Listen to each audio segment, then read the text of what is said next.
ప్రతి కుటుంబానికి సొంతిల్లు కూటమి ప్రభుత్వం లక్ష్యం. నరసరావుపేటలో 217 టిడ్కో గృహాల స్వాధీనం. పండుగలాగా టిడ్కో గృహాల పంపిణీ. అభివృద్ధిలో పరుగులు పెడుతున్న నరసరావుపేట నియోజకవర్గం.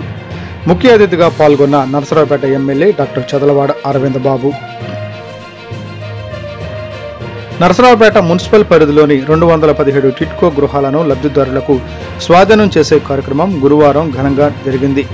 ఈ సందర్భంగా నిర్వహించిన కార్యక్రమంలో నరసరావుపేట ఎమ్మెల్యే డాక్టర్ చదలవాడ అరవింద్ బాబు ముఖ్య అతిథిగా పాల్గొని ఈ ప్రాజెక్టు విజయవంతం కావడంలో తన నిబద్ధతను ప్రదర్శించారు. పల్నాడు జిల్లా కలెక్టర్ కృతికా శుక్లా, ఉమ్మడి కూటమి నేతలు, కార్యకర్తలు మరియు లబ్ధిదారులు భారీ సంఖ్యలో ఈ కార్యక్రమంలో పాల్గొన్నారు. ఎమ్మెల్యే డాక్టర్ చదలవాడ అరవింద్ బాబు మాట్లాడుతూ గత వైసీపీ ప్రభుత్వం టిడ్కో గృహాల ప్రాజెక్టును నిర్లక్ష్యం చేసి లబ్ధిదారుల పేర్లను మార్చడం వంటి అక్రమాలకు పాల్పడిందని విమర్శించారు. ఉమ్మడి కూటమి ప్రభుత్వం గడిచిన 16 నెలలలో టిడ్కో గృహ సముదాయాన్ని అత్యంత సుందరంగా తీర్చిదిద్దింది. సీసీ రోడ్లు, సబ్స్టేషన్, డ్రైనేజీ మరియు పరిశుభ్రత వంటి సౌకర్యాలను కల్పించాము.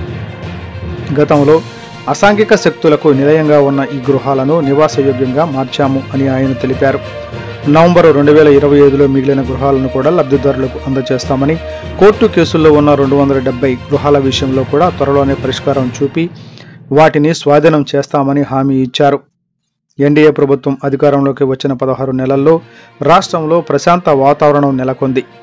సంక్షేమం మరియు అభివృద్ధిని సమన్వయం చేస్తూ ముఖ్యమంత్రి నారా చంద్రబాబు నాయుడు, ఉప ముఖ్యమంత్రి పవన్ కళ్యాణ్ రాష్ట్రాన్ని ముందుకు తీసుకెళ్తున్నారు అని ఆయన పేర్కొన్నారు.